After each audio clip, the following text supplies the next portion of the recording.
দুবাইয়ে Asia cup super 4 এর high voltage ম্যাচে ভারতের দেয়া 169 রানের টার্গেটে ব্যাট করছে বাংলাদেশ। টস জিতে শুরুতে মেন ইন ব্লুদের ব্যাটিং এ পাঠায় টাইগাররা। ইনজুরিতে ছিটকে পড়া লিটন দাসের জায়গায় দলকে নেতৃত্ব দেন জাকের আলী অনেক। যার পরিবর্তন নিয়ে একাদশ সাজায় বাংলাদেশ। ব্যাটিং এ নেমে শুরুটা দেখে শুনে খেললেও সময়ের তালে তালে ব্যাটে ঝড় তোলেন ভারতীয় দুই ওপেনার শুভমান গিল ও অভিষেক শর্মা।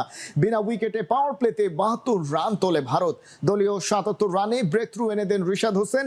25 বলে ঝোড়ো ইনিংসে 50 দেখা পান অভিষেক। ভারত তো ফাইনালে যাবেই, ওদের থামাবেই বা কে? কিন্তু আয়োজকরা চাইছে সুপার 4 এর ম্যাচগুলোতে পাকিস্তানও জয় পাক। এক এশিয়া কাপেই হয়ে যাক 3 নম্বর ভারত পাকিস্তান দ্বৈরথ।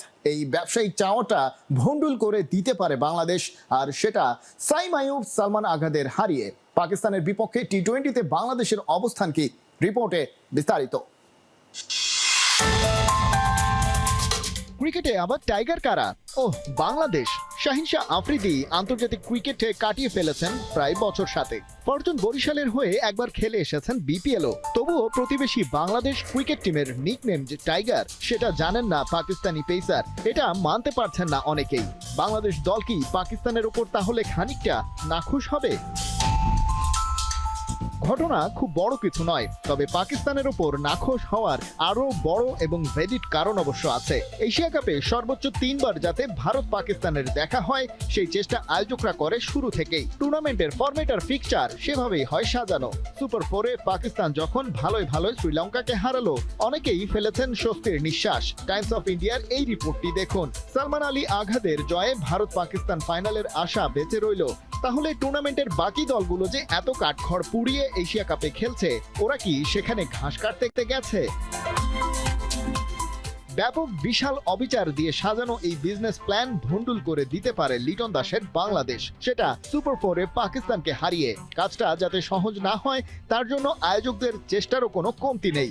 সেটা দিনের আলোর মতোই এখন সত্য। তাই তো ভারতের বিপক্ষে বিগ ম্যাচের পরদিনই বাংলাদেশের জন্য রাখা হয়েছে Pakistan match. No rest, no recovery for Tigers.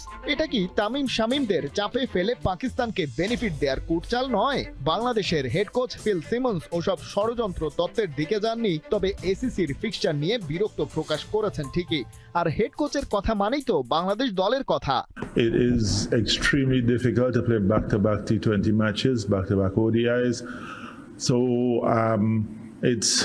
it's not a nice thing, but again, we have prepared, we have trained really hard. কিন্তু সব চ্যালেঞ্জ জয় করে বাংলাদেশকে করে যেতে হবে নিজেদের কাজটা। কারণ এসবের জবাব দেওয়ার আপাতত উপায় একটাই, মাঠের খেলায় জেতা, সেটা এই পাকিস্তানের বিপক্ষেও।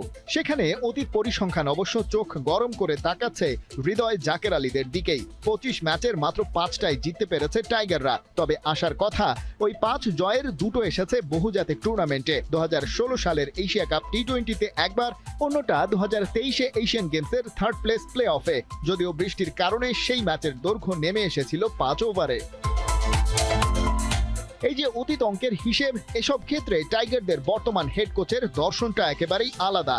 আগে কে কি করেছে না করেছে সেটা আধুনিক টি-20 ক্রিকেটে খাটে না খুব একটা। ম্যাচদের ওই কয়েকটা ঘন্টা নিজেদের দখলে রাখতে হবে, সঠিক পরিকল্পনার করতে হবে পারফেক্ট এক্সিকিউশন। টুর্নামেন্টের অন্যতম ডার্ক হর্স শ্রীলঙ্কাকে হারিয়েছে পাকিস্তান। ভারতের কাছে যদিও পাত্তাই পায়নি শাহিন আফ্রিদিরা। এবারে বাংলাদেশ লড়বে ওদের বিপক্ষে।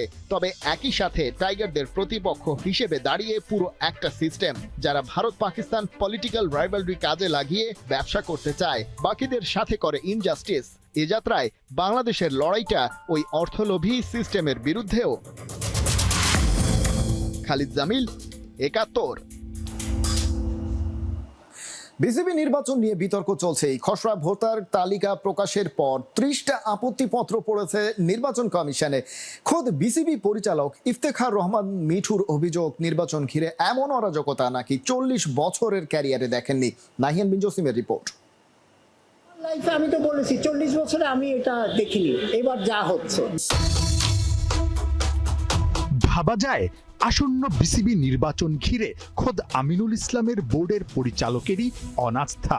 নির্বাচন ঘিরে যা হচ্ছে গত 40 বছরের ক্যারিয়ারেও নাকি এই ক্রীড়া সংগঠক দেখেননি তেমনটা। নিজেই এবার কাউন্সিলর প্রার্থী হতে পারেননি বিসিবির মিডিয়া কমিটির প্রধান। খসড়া ভোটার তালিকায় যে 15টি ক্লাবকে রাখা হয়নি সেখানে আছে তার ক্লাব। তাই পরিচালক হিসেবে না বিসিবিতে এদিন আসতে হয়েছিল ক্লাবের হয়ে আপত্তিপত্র জমা দিতে। সারপ্রাইজ যে ঠিক আছে ওনারা যদি বলতে 15 ক্লাবকে ব্যান করে দেন সেটা এক কথা, হ্যাঁ, যে তাদের যেটা বলতেছে যে তারা এসেছে নট দ্য রাইট ওয়ে, তাহলে ব্যান করে দেন। আপনি কি করছেন, খেলতে দিচ্ছেন কিন্তু ভোট দিতে দেবেন না। সো তার মানে definitely there is a malafide intention. আপনারা জানেন আমরা ক্লাব সংগঠক, এই ক্লাব নিয়ে আমাদের 30 বছর চলে গেছে। তা আমি এখানে আসলাম, আমার ধারণা ছিল এখানে নির্বাচন কমিশনার ওনারাই থাকবে, ওনাদের হাতি দিব বা ওনাদের সাথে কথা বলবো, ওনারাই রিসিভ করবে। তা আমি যে রিসিভ করেছে তাকে আমি চিনি না। আমি বাধ্য হয়েছি ওনাকে জিজ্ঞেস করতে, আপনি কে রিসিভ করতেছেন? বুঝে আমরা সিআইডি থেকে আসছি। 15টা টিমের যেটা বলা হয়েছে, আপনার যে ডকুমেন্টেশন তাদের মতে যে যেহেতু দুদক একটা ইনকোয়ারি করেছিল, দুদক কিন্তু ক্লিয়ারলি লিখে দিয়েছিল যেটা they recommend for investigation, further investigation. Okay, everybody is okay with further investigation, কিন্তু আপনি আনটিল প্রুভেন গিল্টি আপনি তো তাকে শুলে চড়িয়ে দিতে পারেন না। এখন পর্যন্ত দেখতে চাই না, কারণ ব্রড মাইন্ডে যদি আমরা দেখি এখনো দেখতে চাই না, কালকে হিয়ারিং এর পরে বুঝতে পারবো। বিসিবি নির্বাচন ঘিরে আগেই নোংরামির অভিযোগ এনেছিলেন হাই প্রোফাইল প্রার্থী তামিম ইকবাল খান।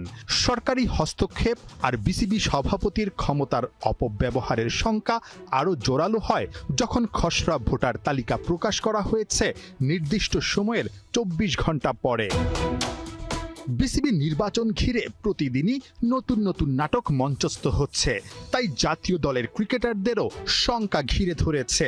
সাবেক টেস্ট কাপ্তান মুমিনুল হক, তাইজুল ইসলাম, মোহাম্মদ মিঠুন, রুবেল হোসেনরা বিসিবি নির্বাচনে স্বচ্ছতা নিয়ে প্রশ্ন তুলেছেন নিজেদের সোশ্যাল হ্যান্ডেলে। ডেফিনেটলি এর পরে পদক্ষেপ, লিগ্যাল পদক্ষেপ নিতেই হবে আমাদের। হ্যাঁ, একটা অন্যায়কে তো স্বীকার করে নিতে পারি না। আমরা জানি যে আমরা according to the constitution we are correct. আমি বললাম তো, আমি অনেক আগ্রহ নিয়ে নির্বাচন কমিশনের সাথে কথা বলতে আসছি এবং ওনাদেরকে দু একটা প্রশ্ন আমি করতে চেয়েছিলাম, যার জন্য আমি কিন্তু গত 7 বছর পরে কি বোর্ডে আসছি। আপনারা জানেন যে কোনো অনাকাঙ্ক্ষিত ঘটনার কারণে আমাকে জেলে যেতে হয়েছে। এই 7 বছর কিন্তু আমি কি এই রাস্তায় আসিনি, আজকে বাধ্য হয়েছি আসতে জাস্ট অনিয়মটা জিজ্ঞেস করার জন্য। বুধবার যে 30টা আপত্তিপত্র জমা পড়েছে তার শুনানি বৃহস্পতিবার সকাল 10টা থেকে 5টা পর্যন্ত। চূড়ান্ত ভোটার তালিকা প্রকাশ শুক্রবার বিকেল 4টায়। নাহিয়ান বিন জসিম, 71। বিসিবি নির্বাচন নিয়ে অভিযোগের ডালপালা আকাশ ছোঁয়ার পথে। আদালত প্রাঙ্গণ পেরিয়ে নির্বাচন কমিশন ভোটারদের খসড়া তালিকা প্রকাশ করলেও সেখানে নেই সিলেট জেলার